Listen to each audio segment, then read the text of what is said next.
Don't you dare pretend you didn't know what you were doing! My mom screamed into the phone, her voice so loud I had to hold it away from my ear. We're family! You can't just abandon us because your feelings got hurt. I sat there in my home office, staring at the April rain hitting the windows of my Burlington townhouse, feeling a strange mix of numbness and rage. Everything I thought I knew about my family had just crumbled before my eyes, all because of a simple text message my brother Kevin had accidentally sent to our family group chat instead of the secret one he shared with our parents. My name is Jordan Wright. I'm 35 years old, and until yesterday I thought I was just being a good daughter by helping my parents with their retirement expenses. I'd built a successful marketing consulting business from scratch after college, and when it really took off 5 years ago, I started sending my parents extra money each month. They'd always struggled financially, and I wanted to make sure they could enjoy their retirement without worrying about basic expenses. What I didn't know was how they really saw me. The family ATM just sent another $3,000, my brother had texted, followed by my dad's response. LMAO, keep that gravy train running. She's too stupid to realize we're using her. Then my mother, just bought those golf clubs your father wanted. Jordan would flip if she knew her money was going to those instead of medication. The screenshots kept coming, years of conversations about how to manipulate me, how to play on my sympathies, how to extract more money. I couldn't breathe as I scrolled through message after message. Kevin quickly tried to delete them, but it was too late. I'd seen everything. 3 years of them laughing at my generosity, planning expensive vacations while telling me they couldn't afford their medications, upgrading their cars while claiming their heating bill was overwhelming their budget. For the last day, my phone had been blowing up with texts and calls from my family. My dad swore they were just joking around. My mom said I was taking things out of context. Kevin claimed he was just going along with it, to stay on our parents' good side. But their own words had exposed the ugly truth. The rain intensified outside, matching the storm raging inside me. I'd been financing their comfortable retirement for years, thinking I was helping them survive. Meanwhile, they'd been living it up, laughing at how easily they could manipulate their stupid, successful daughter. The betrayal cut deeper than I could have imagined. A sharp knock interrupted my thoughts. I crossed to the door, still clutching my phone, and looked through the peephole. Kevin stood on my porch, soaking wet, his expression pleading. I felt my jaw tighten. I wasn't ready for this conversation, but maybe it was time to hear what he had to say. After all, I had some things to say too. I opened the door but blocked the entrance. What do you want? Kevin looked miserable, rain dripping from his hair. Jordan, please. Can I come in? I can explain everything. Explain what? How you've all been laughing at me for years? I held up my phone, the screen still showing one of his texts. Just told Jordan Dad needs dental surgery. Ka-ching. It's not what it looks like, Kevin pleaded, his voice cracking. Mom and Dad, they started it and I just went along with it. So you were just following orders? Like some kind of financial Nazi? The words came out harsher than I'd intended, but I couldn't stop myself. I've been sending $3,000 every month, Kevin. That's $36,000 a year. For 5 years. Do you know what that adds up to? Kevin looked down. I know it's a lot. $180,000, Kevin. And that doesn't include the extra for Dad's supposed medical expenses or Mom's broken furnace last winter. I felt sick saying the words, remembering how I'd skipped a vacation to send them an extra $5,000 for a furnace that apparently never needed replacing. Look, they took it too far, I know, but they're getting older and they're 65, not 95. Dad's still golfing every weekend with his fancy new clubs that I paid for while thinking he needed medication. I was shouting now, not caring if the neighbors heard. Please, Jordan, they're freaking out. Dad's worried about his heart medication. I laughed bitterly. The medication that doesn't exist? Or the real medicine he actually needs that I've been paying for while you all blow the money on luxury items? Kevin's face crumpled. I messed up. I know that. But they really do need your help now. All those extras. They've gotten used to the lifestyle. They can't afford their mortgage without you. Their mortgage on the lakeside condo they bought last year while telling me they were struggling to pay rent on their modest apartment? I felt a strange calm settling over me. I think you should leave. Jordan, please. Number, I've been Jordan, please, for too long. Now I'm just Jordan. And Jordan is done. After Kevin left, I sank into my couch, my entire body trembling. The screenshots from their group chat played on repeat in my mind. In one, my father had written, "Just told Jordan the roof is leaking. Let's see how much we can squeeze out of her this time." My mother had replied, "She's such a sucker for helping family. I almost feel bad. Almost."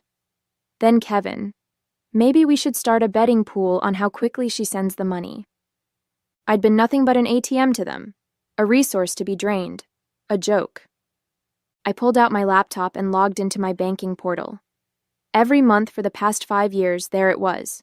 $3,000 transferred to my parents' joint account, plus all the emergencies, another $40,000 over the years. Dental work that never happened. Car repairs for problems that didn't exist. Medical bills for treatments they never received. And what had I sacrificed? I delayed buying my own home for 2 years to help them with their supposed mortgage troubles. I'd worked 60-hour weeks to afford both my life and theirs. I'd skipped vacations, bought secondhand furniture, and cut corners on my own life to make sure they were comfortable. For what? So they could laugh at me. So they could buy golf clubs and take cruises while I worried if they were eating properly. I opened another tab and logged into the investment account I'd set up for them 3 years ago. My secret plan to surprise them with a supplemental retirement fund when they turned 70. I'd been contributing $1,000 monthly. The balance showed just over $42,000. My finger hovered over the close account button. Number not yet. I needed a clear head for this. I called my best friend Megan, who was also my attorney. "They did what?"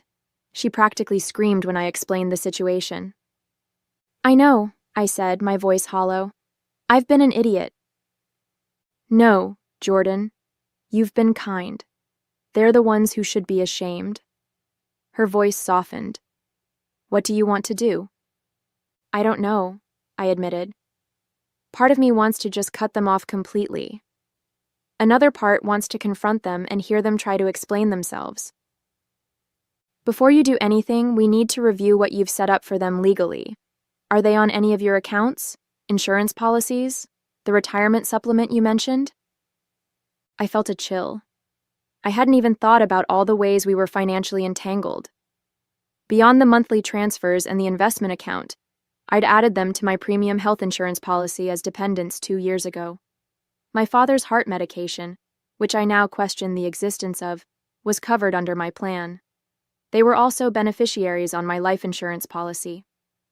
I need to untangle all of this, I realized aloud.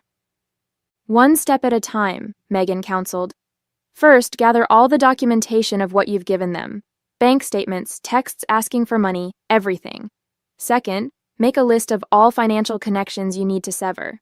Third, decide if you want to communicate with them about why you're doing this." As I hung up, my phone buzzed with a text from my mother. "Your father is very upset. His blood pressure is through the roof because of your behavior. We need to talk now." Something inside me hardened.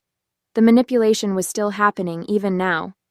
They still thought I would fold, that I would come running the moment they mentioned a health concern. Not anymore. I opened my laptop again and began taking screenshots of every monthly transfer. Then I started a document titled Family Financial Support, 5 years, and began listing every dollar, every supposed emergency, every sacrifice I'd made. By the time I finished, the document was 12 pages long and the truth was inescapable. I wasn't just hurt, I was done. The next morning, I woke up with a clarity I hadn't felt in years. My path forward was suddenly crystal clear. Before doubt could creep in, I called into work, telling my assistant I needed a personal day. This would require my full attention. "Jordan Wright speaking," I answered when my phone rang 20 minutes later. "Ms. Wright, this is Samuel from Vermont Community Bank. I'm returning your call about closing an investment account. Yes, thank you for getting back to me so quickly. I took a deep breath.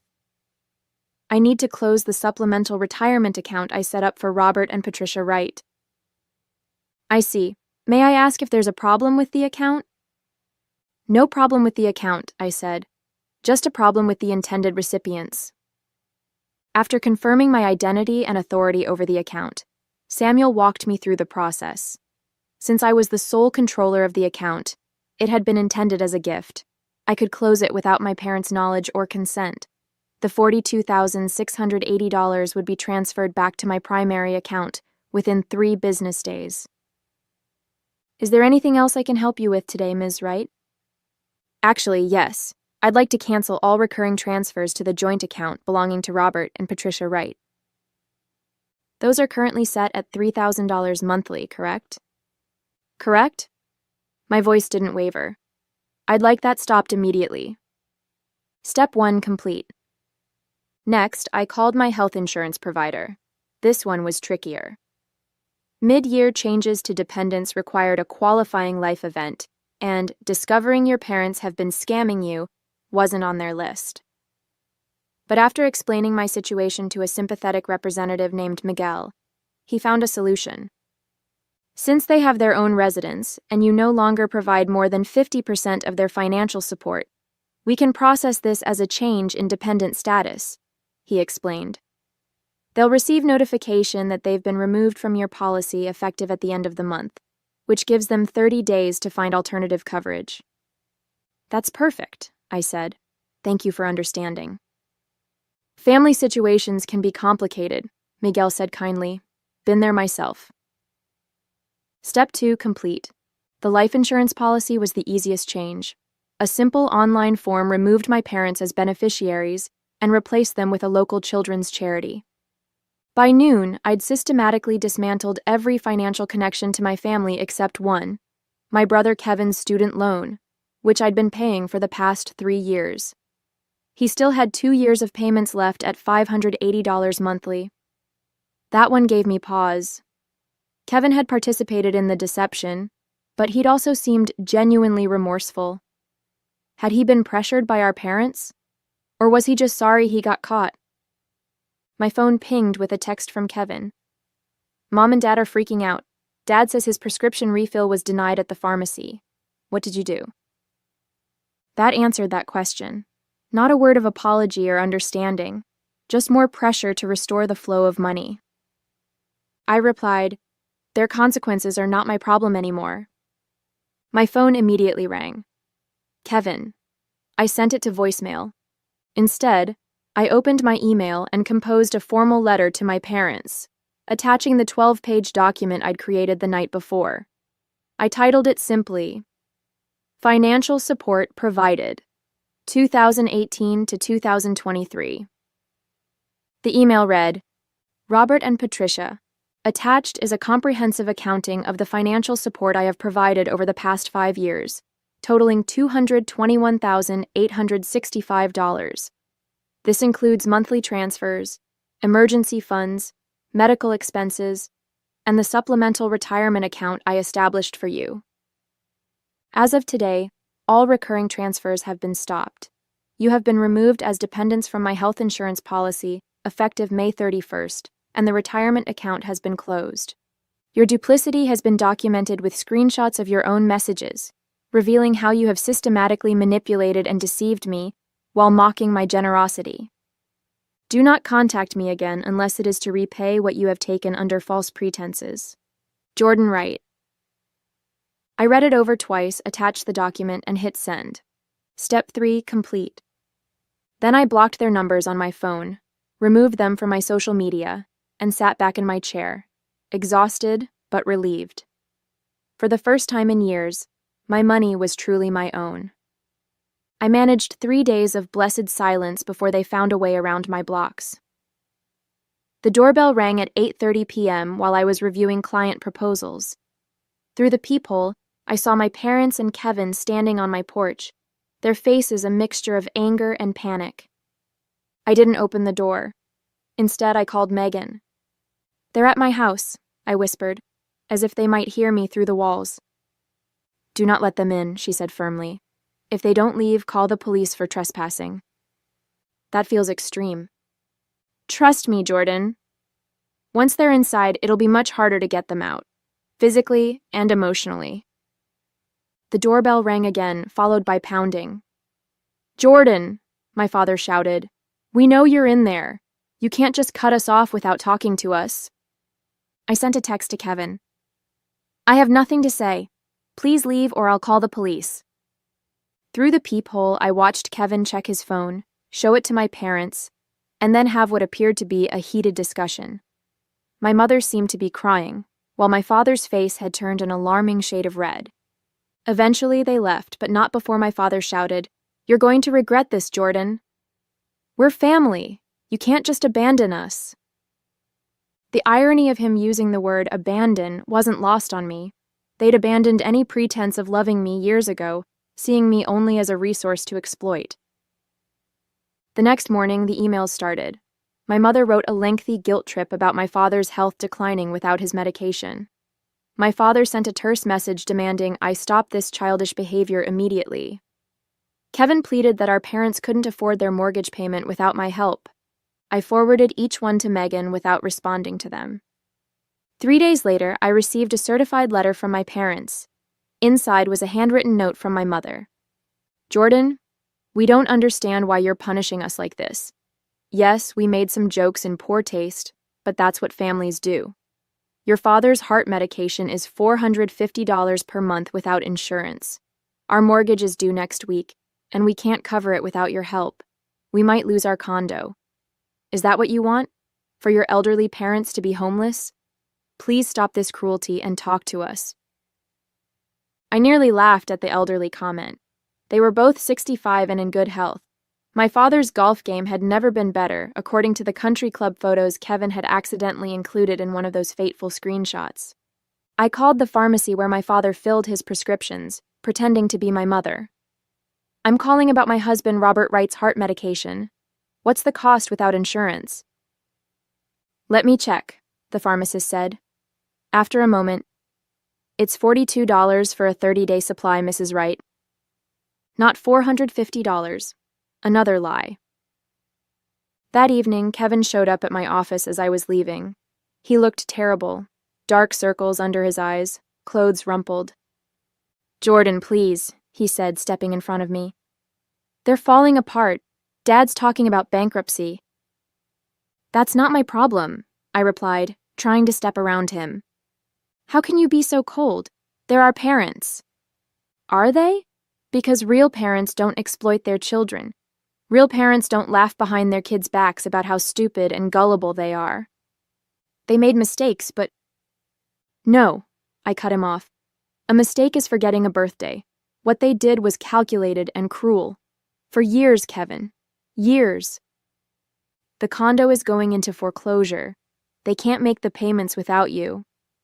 I felt a momentary pang of guilt, but then remembered a screenshot. "Just convinced Jordan we're struggling with rent. Meanwhile, we're closing on the lake condo next week. Cheers." "They shouldn't have bought a place they couldn't afford," I said flatly. "What about Dad's medication? The prescription that costs $42, not $450? He can get a job at Walmart if he needs to cover that." Kevin's eyes widened. "How did you—" "I did my research. No more lies, Kevin." I walked past him to my car. "Tell them to look into government assistance programs. That's what they're there for." "Jordan," he called after me. "They're talking about moving in with me. I can't handle that." I turned back. "That sounds like a you problem, Kevin. Welcome to consequences." 2 weeks after cutting my family off, I was sitting in a therapy session I'd finally scheduled for myself.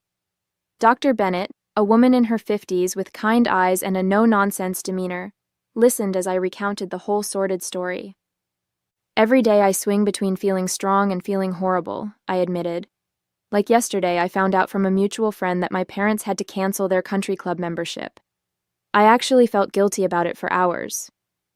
"That's normal, Doctor," Bennett said. "You're grieving the family you thought you had. That includes grieving the role you played as their supporter."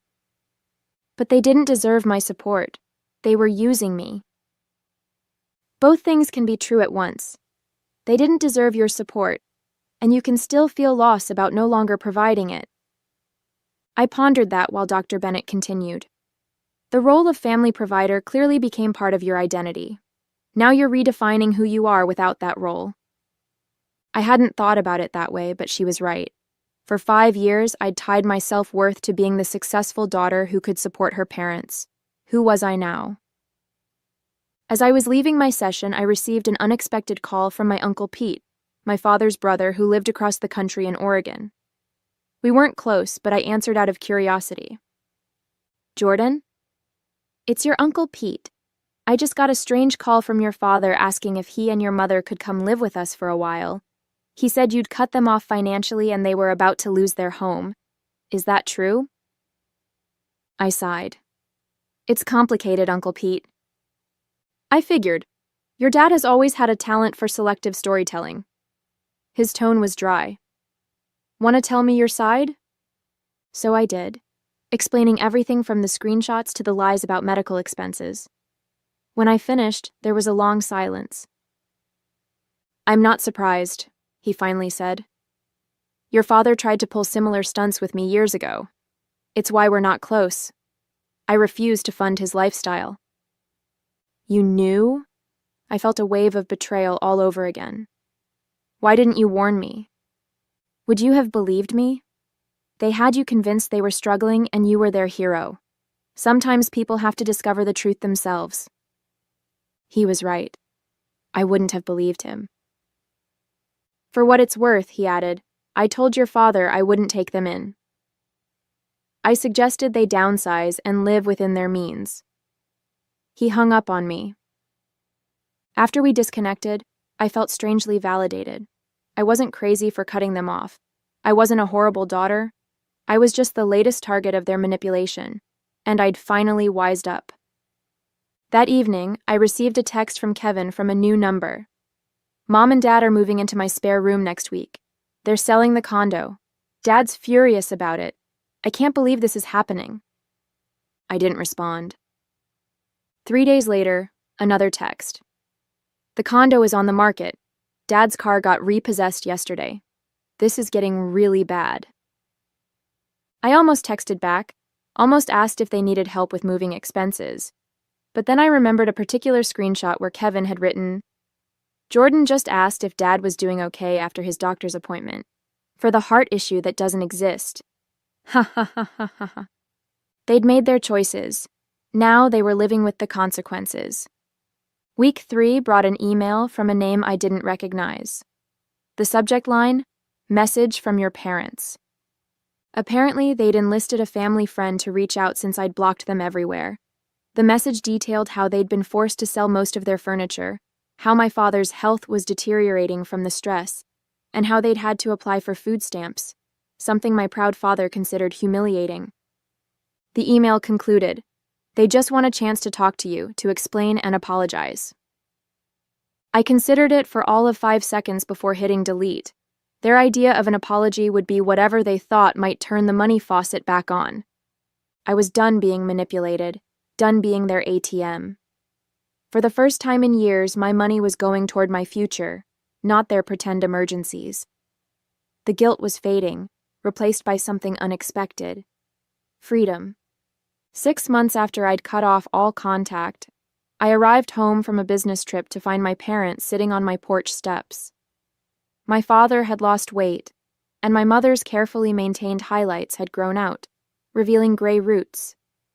They were both wearing clothes I didn't recognize, cheaper looking than their usual attire. My instinct was to turn around and drive away.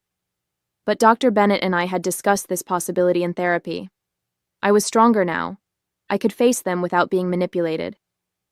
I parked in the driveway and approached slowly, my heart pounding. What are you doing here? Jordan, my mother's voice cracked. Please, we just want to talk. We've learned our lesson, my father added. These past months have been hell. I unlocked my door. You have 5 minutes. Inside, they perched awkwardly on my couch while I remained standing, arms crossed. We're sorry, my mother began. We never should have taken advantage of your generosity. My father nodded. We've lost everything, the condo, the car, our savings. We had to move in with Kevin, and his place is so small. Your mother has to sleep on a pull-out couch. The country club revoked our membership, my mother added. All our friends there. They don't call anymore. My medication costs have been terrible without your insurance, my father continued. Medicare doesn't cover everything. I listened to them list everything they'd lost, waiting for an actual apology. It never came. There was no, "We're sorry we hurt you," or "We were wrong to mock you." Just a catalog of their hardships and implied blame that I had caused them. Is that it? I asked when they finally fell silent. We want to make things right, my mother said. We've really suffered, Jordan. We've learned our lesson. What lesson would that be? They exchanged glances. That we shouldn't have taken you for granted, my father finally said. Translation. They should have been more careful about getting caught.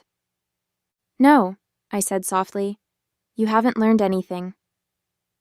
What do you mean? My mother asked, her voice rising slightly. We came all this way to apologize. No, you came all this way to tell me how much you've suffered without my money. Not once have you acknowledged how your betrayal made me feel. We said we're sorry, my father protested. For getting caught, maybe. Not for what you did. I took a deep breath. In the past 6 months, I've thought a lot about what a healthy family looks like. It's not this. It's not treating your child like an ATM and mocking her behind her back. My mother's face hardened. So you're just going to keep punishing us? Over a few jokes? This isn't punishment. This is me protecting myself from people who've shown they don't have my best interests at heart. We're your parents, my father said, as if that explained everything. And I was your daughter, not your personal bank. I moved toward the door, opening it. I wish you well, I really do. I hope you find a way to live comfortably within your means, but I can't be part of your lives anymore. You can't mean that, my mother whispered, tears forming. We need you. That's the problem. You don't need me. You need what I can provide. There's a difference. My father stood, anger replacing his earlier contrition. So that's it? After everything we've done for you? What exactly have you done for me, Dad? Besides take and take and take? He had no answer. As they walked out the door, my mother turned back. You'll regret this, Jordan. Family is all you have in the end.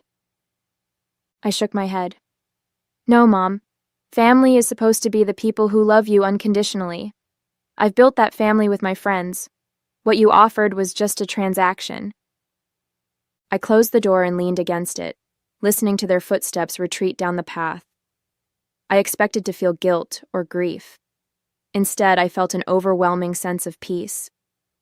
The ATM was permanently closed, and for the first time in my adult life, I was truly free.